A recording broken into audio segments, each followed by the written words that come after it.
이제는 124페이지의 문제 11번부터 보겠습니다.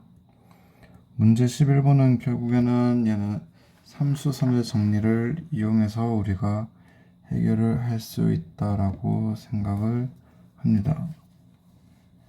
그래서 일단 보면은 직선 CM과 평면 EFGH가 이루는 각의 크기를 세타라고 할 때 이때 코사인 세타의 값을 구하시오가 우리의 문제입니다. 요거 같은 경우는 우리가 어떻게 할 거냐면은 결국에는 선분 GM을 우리가 하나 꺼서 해결을 할 수가 있습니다. 선분 GM을 이렇게 하나 꺼주면은 우리가 어떤 걸 알 수 있냐 하면은 이런 거를 우리가 알 수가 있습니다.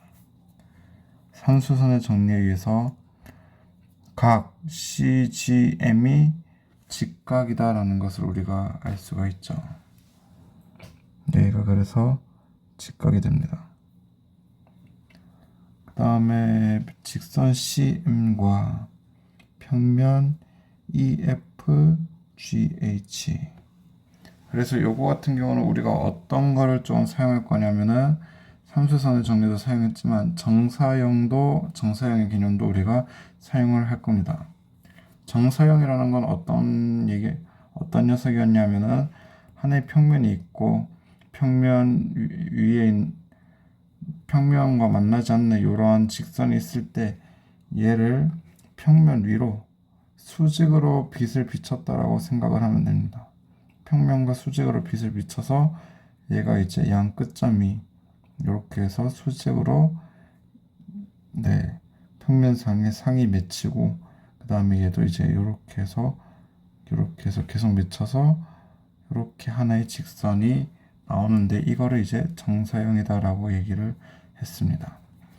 그래서 여기서 보면은 우리가 어떤 걸 알 수 있냐면은 결국에는 평면 EFGH의 수직으로 이렇게 빛을 비출 겁니다. 그러면은 어떤 걸 알 수 있냐면은 선분 MG라는 아이가 선분 CM의 정사형이다라는 것을 알 수가 있죠. 그래서 요거를 가지고 우리가 코사인 세타의 값을 구할 수가 있습니다. 일단 CM의 길이부터 우리가 구해야 되는데 이거를 일단 CG를 EK라고 둡시다. 왜냐하면 계산상의 편의를 위해서 EK라고 두는 게 제일 편합니다. 그러면 여기가 EK가 되고 얘가 K가 되고 직각삼각형이니까 GM의 길이는 얼마 되냐면 루트 5K가 됨을 알 수가 있습니다. 여기서 삼각형 CMG는 직각삼각형이 되기 때문에 여기 선분 CM의 길이는 결국에는 3K가 됨을 확인할 수가 있죠.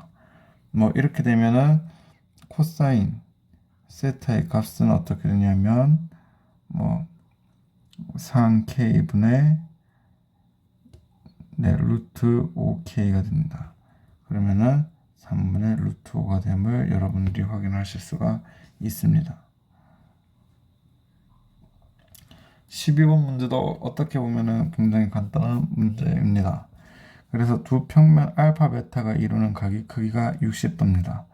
그리고 평면 알파 위에 있는 도형 F의 평면 베타 위의 정사형을 F'이라고 하자라고 했고 F'이 한 변의 길이가 4cm인 정삼각형일 때 도형 F의 넓이를 구하시오라고 되어 있죠.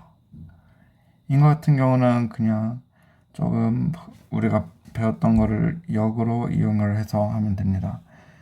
그래서 일단은 이렇게 하겠습니다. 평면 알파가 있고 그 다음에 평면 베타가 이렇게 주어져 있을 때 이렇게 주어져 있을 때 얘가 알파고 그 다음에 얘가 베타라고 합시다. 그러면 이때 여기 사이의 각도가 얼마가 되냐면 60도가 됩니다. 그리고 이제 여기 알파 위에 도형을 삼각형을 이렇게 두고 그 다음에 얘를 정사형 시킨 베타 위에 도형을 이렇게 우리가 삼각형으로 두겠습니다. 이러면 어떻게 되냐면은 이 도형 F의 넓이를 S라고 합시다. 그러면은 F의 넓이를 S라고 하고 F'의 넓이를 S'이라고 합시다. 이렇게 되면 어떻게 하냐면 S'은 S 곱하기 코사인 60도가 됨을 우리가 알고 있죠. 이거를 이제 활용을 할 겁니다. 근데 이제 도형 F'의 길이가 4cm인 정삼각형이라고 얘기를 했습니다. 그러면 우리가 구할 수가 있겠죠. 정삼각형이 4cm가 되면은 여기가 뭐 2cm가 되고, 네, 계산을 해보면은 결국에는 S'은 2루트 3이 나옴을 여러분들이 아니다. S'은 4루트 3이 됨을 여러분들이 확인할 수가 있습니다. 그래서 S'은 4루트 3이 되고, 그 다음에 코사인 60도는 얼마가 되냐면 2분의 1이니까 결국에는 S라는 I는 8루트 3이 됨을 알 수가 있죠. 그래서 도형 F의 넓이는 8루트 3이 된다라고 할 수가 있습니다.